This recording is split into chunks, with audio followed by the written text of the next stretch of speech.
এই উদ্ভিদটির নাম হলো স্টিকি নাইটশেড। এর বৈজ্ঞানিক নাম সোলানাম সিসিম ব্রিফোলিয়াম। এটি রেড বাফেলো বার বা লিসি টমেটো নামেও পরিচিত। এটি একটি কাঁটাযুক্ত গুল্ম জাতীয় উদ্ভিদ যা 3 ফুট পর্যন্ত লম্বা হতে পারে।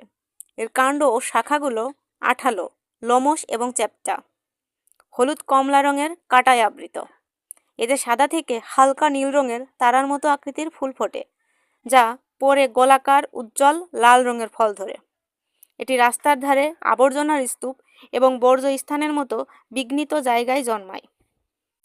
স্টিকি নাইটশেডের কিছু ব্যবহার রয়েছে, যেমন কৃষি ফাঁদ হিসেবে এটি আলুর সিস্ট নেমাটোড কমাতে অত্যন্ত কার্যকর।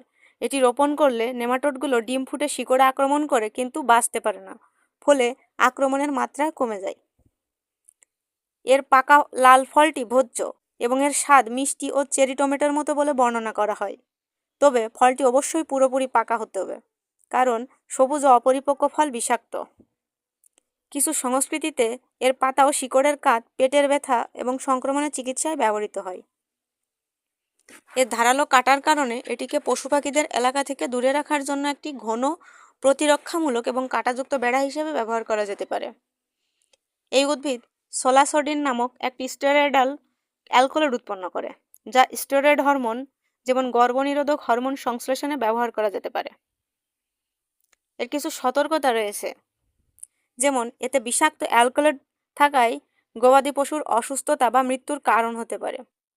এটি অনেক দেশে, যেমন অস্ট্রেলিয়া, মার্কিন যুক্তরাষ্ট্র, দক্ষিণ আফ্রিকায় ক্ষতিকর আগাছা। এটি চারণভূমিতে আধিপত্য বিস্তার করতে পারে।